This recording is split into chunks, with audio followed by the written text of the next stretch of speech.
Hi friends, നമ്മുടെ ഇന്നത്തെ recipe ചക്ക പുഴുങ്ങുന്നതാണ് കേട്ടോ.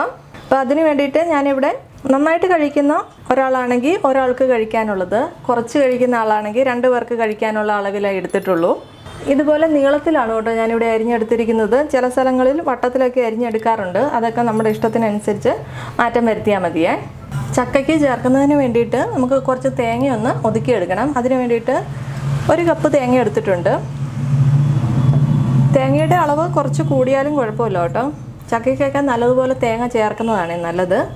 6 ചെറിയുള്ളി, 6 വെളുത്തുള്ളി, ഒരു 10 കാന്താരിയും കൂടി ചേർത്ത് കൊടുക്കാം. വലിയ മുളകാണെങ്കിൽ ഒരു 2-3 എണ്ണം ചേർത്ത് കൊടുത്തോളുക. 1/4 ടീസ്പൂൺ ജീരകം. ഞാനിവിടെ എടുത്തിരിക്കുന്ന ചക്കയുടെ അളവിനനുസരിച്ചാണ് നമ്മൾ തേങ്ങയും ഉള്ളിയെല്ലാം ചേർക്കുന്നത്. അപ്പം നിങ്ങളത് നോക്കിയിട്ട് മാത്രം ചേർത്ത് കൊടുക്കണേ. 1/2 ടീസ്പൂൺ കുരുമുളക് പൊടി, വെളുത്ത കുരുമുളക് പൊടിയാണ് കിട്ടിയത്. 1/2 ടീസ്പൂൺ മഞ്ഞൾപ്പൊടി. ഇത്രയും ചേർത്തിട്ട് ഒന്ന് ഒതുക്കിയെടുത്താൽ മതി. ഒരുപാട് അരഞ്ഞു പോകണ്ട. വെള്ളം ഒന്നും ചേർക്കരുത് കേട്ടോ. ഈ ഒരു പാകത്തിന് ഇരുന്നാൽ മതി കേട്ടോ. ഒരുപാട് അരഞ്ഞു പോകണ്ട. നമ്മൾ ഒതുക്കി വെച്ചിരിക്കുന്ന തേങ്ങ ചക്കയിലേക്ക് ചേർത്ത് കൊടുക്കാം. വെള്ളമൊന്നും ചേർത്തിട്ടില്ല. തേങ്ങ ഒതുക്കിയെടുക്കുന്ന സമയത്ത് വെള്ളം ചേർക്കാതിരുന്നാൽ മതി. ഫ്ലെയിം ഓണാക്കി കൊടുത്തിട്ടുണ്ട്. ഇതിലേക്ക് ഇനി വെള്ളം ചേർത്ത് കൊടുക്കണം. ചക്ക വേകുന്നതിന് ആവശ്യത്തിനുള്ള വെള്ളം വേണം ചേർത്ത് കൊടുക്കാനായിട്ട്.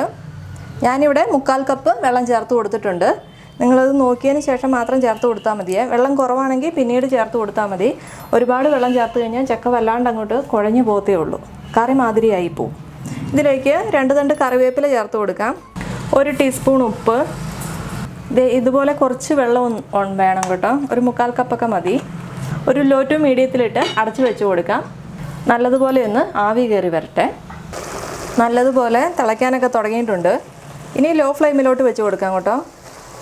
തേങ്ങയൊക്കെ എല്ലാ ഭാഗത്തേക്കും വരുന്നതിന് വേണ്ടിയിട്ട് ഇളക്കി വെച്ച് കൊടുക്കുന്നുണ്ട്. അതല്ലെങ്കിൽ പാത്രം എടുത്തിട്ട് ഒന്ന് കുടഞ്ഞു കൊടുത്താലും മതി.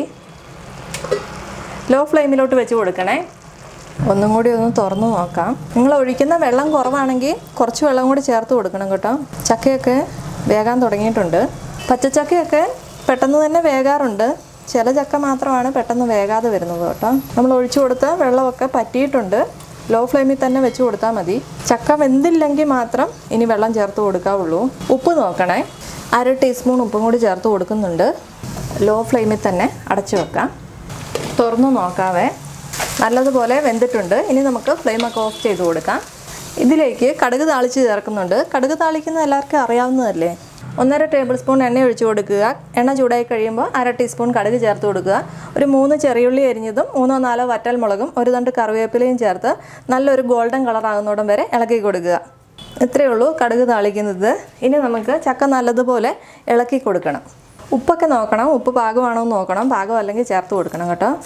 നല്ല പൊടിയുള്ള ചക്ക കിട്ടുവാണെങ്കിൽ ഒന്നും കൂടി നല്ലതാണ് കേട്ടോ. ഇപ്പോൾ അധികം പൊടിയൊന്നും ഇല്ലാത്തൊരു ചക്കയാണ്. നല്ല ടേസ്റ്റി ആയിട്ടുള്ള ചക്കപ്പുഴുക്ക് റെഡി ആയിട്ടുണ്ട്. അപ്പോൾ എല്ലാവരും ഉണ്ടാക്കി നോക്കുക ചക്ക കിട്ടുന്ന സമയത്ത്. റെസിപ്പി ഇഷ്ടപ്പെട്ടാൽ ലൈക്ക് ചെയ്യാനും കമൻറ്റ് ചെയ്യാനും ഒന്നും മറക്കരുത്. ഇതുവരെ സബ്സ്ക്രൈബ് ചെയ്യാത്തവരുണ്ടെങ്കിൽ ഒന്ന് സബ്സ്ക്രൈബ് കൂടി ചെയ്തേക്കണേ. അപ്പോൾ മറ്റൊരു നല്ല റെസിപ്പിയുമായിട്ട് വീണ്ടും കാണാം. താങ്ക്